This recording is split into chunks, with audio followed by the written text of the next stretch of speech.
अब ये तलत साहब, एक सवाल ये बार बार आज उठाया जाता रहा है कि ये लोग यहाँ पहुँचे कैसे, क्योंकि हुकूमत कहती थी पहले कि हम आपको कटी का पहाड़ी से आगे नहीं आने देंगे, अटक का पुल आप नहीं क्रॉस कर पाएंगे, फला नहीं होगा, 26 नंबर पे नहीं आ पाएंगे, फिर का श्रीनगर हाईवे से क्रॉस नहीं करेंगे। तो ये पहुँचे कैसे? बहुत से लोग कह रहे हैं शायद रास्ता फ्राहम किया गया है। क्या ये गवर्नमेंट की कोई स्ट्रैटेजी है या रियासत जो है वो चाहती कि कोई एक्शन लिया जाए? बहुत शुक्रिया जी। एक तो इस वक्त जब मैं आपसे बात कर रहा हूँ तो काफ़ी सारी जो टीयर गैस है वो हमारे निज़ाम के अंदर है, जो CS है, CR है, CN है, जितनी भी टीयर गैस के इंग्रेडिएंट्स हैं वो हमारे अंदर है। तो अगर खांसी वांसी का दौरा पड़ जाए तो उसके लिए पेश की माजरत।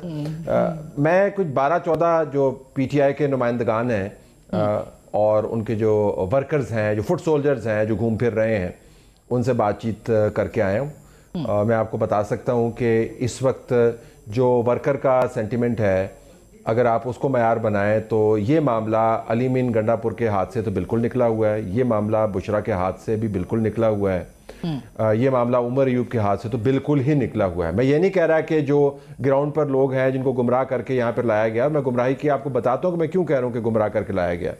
उनको एक सुहाना ख्वाब बताया गया था जी कि हम डी चौक तक पहुँच जाएंगे 24 घंटे के अंदर, 36 घंटे के अंदर, वहाँ पर हम फिर बैठेंगे और थोड़ी सी मज़ामत हो गई, इमरान खान हमें आके वहाँ पे ज्वाइन करेगा। ये 4 अल्फाज के अंदर उनको बताया गया था। अब वो वहाँ पर पिछले 72 घंटे से वो सफ़र में है, कोई कोरम से आया हुआ है, कोई अर्गज़ एजेंसी से आया हुआ है, ट्राइबल बेल्ट से जो एक्स बेल्ट है वहाँ से बहुत सारे लोग आए हुए हैं। हमारा ख्याल था कि शायद अजला जो है, जो सेंट्रल, जैसा सवाबी हो गया, मर्दान हो गया, पेशावर हो गया, चारसद्दा हो गया, इस किस्म के एरियाज, नौशेरा हो गया, यहाँ से लोग ज़्यादा आए हैं, लेकिन ज़्यादा से ज़्यादा लोग जो है ये एक्स फाटा से आए। तो अब वो ये कह रहे हैं जी कि हम तो यहाँ पे आए हैं तो हमें इमरान खान नज़र नहीं आ रहा, हमने तो डी चौक से हटना नहीं है, और अगर क़यादत ने हमें मजबूर किया तो हम क़यादत को गिरबान से पकड़ कर नीचे गिरा लेंगे और उनको घसीट के ले जाएंगे। बाज़ लोग ये भी कहते हुए सुनाई देते हैं आपको कि नाम बुशरा को जानते हैं, नाम उमर अयूब को जानते हैं, नाम अली मीन गंडापुर को जानते हैं, हम तो इमरान खान को जानते हैं, उसको लेने के लिए आए हैं। तो ये उनको ख्वाब दे के यहाँ पे आपने रखा हुआ था। अच्छा, ये जो लोग हैं ये आगे आपको नज़र आते हैं। अभी आमिर ने जिक्र किया ब्लू एरिया के अंदर जो है डी चौक के साथ ही सारा जुड़ा हुआ है, तो हम ये अल्फाज इस्तेमाल करते हैं, बहुत सारे व्यूअर्स को शायद जियोग्राफी का इल्म नहीं हो। तो बुनियादी तौर पर एक लंबी सड़क है जिसके आखिर में पार्लियामेंट और दूसरे इलाके हैं, बीच में एक चौक सा आता है, इसको डी चौक कहते हैं, साथ ब्लू एरिया जुड़ा हुआ है।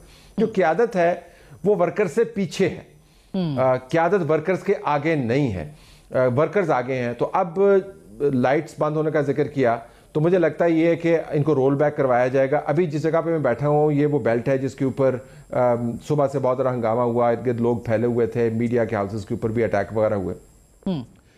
अब इस जगह से बहुत सारी जगह खाली करवाई गई हैं और यहाँ तकरीबन 1.5 किलोमीटर का एरिया है जहाँ पर आपको पुलिस की और रेंजर्स की डिप्लॉयमेंट नज़र आती है, और जो पार्लियामेंट के इर्द गिर्द वहाँ पे आपको फौज की डिप्लॉयमेंट नज़र आती है। तो ख्याल ये किया जा रहा है कि कुछ और वक्त दिया जाएगा। जो क़यादत पीछे है उसको बार बार कहा जाएगा जी कि अब आप यहाँ पे पहुँच गए हैं, आपने जितना फतह करना था कर लिया, अब आप वापस जाएं। और उसके बाद अगर वो नहीं मानते तो फिर 245 लगा हुआ है, और तो अभी अली अमीन फैसला हतमी करना पड़ेगा। तो अली अमीन गंडापुर साहब को अभी कह दिया बुशरा बेगम साहिबा ने कि आप अब कारकुनों को कहा है कि उनको फॉलो करें। इसका मतलब ये कि अब तक तो वो खुद लीड कर रही थी, अब जो है वो अली अमीन गंडापुर साहब जो है वो लीड करेंगे डी चौक तक। जी देखें, मैं दोबारा गुजारिश करूंगा, you can't lead from behind. मतलब यही तो मैं आपको बता रहा हूं कि तमाम लोगों को आपने आगे धकेला हुआ है और खुद आप पीछे बैठे हुए हैं। तो जब आप पीछे बैठे हुए हैं तो जो आगे वाले लोग हैं उनके सेंटिमेंट्स और किस्म के, उनको नजर आ रहा है कि सामने कंटेनर है, कंटेनर के ऊपर खड़े होकर उनको पार्लियामान नजर आ रही है, उनको लग रहा है कि जिस तरह उन्होंने बड़ा किला फतह कर लिया। अब आप पीछे बैठ के जब उनको वापस लाने की कोशिश करेंगे तो ये बड़ा मुश्किल हो जाएगा। तो मुझे लगता ये है कि फैसला कुन मरहला जो है वो आन पहुंचा है। इस बात से कतई नज़र के इसको कैसे हैंडल किया गया था, अगर आप ISPR की तरफ से जारी शुदा प्रेस रिलीज देखें, जो 3 रेंजर्स के एहलकार शहीद हुए हैं, जो पुलिस वाले शहीद हुए हैं, उन रेंजर्स के जनाजे के अंदर तमाम की तमाम टॉप एलीट मौजूद नजर आती है आपको।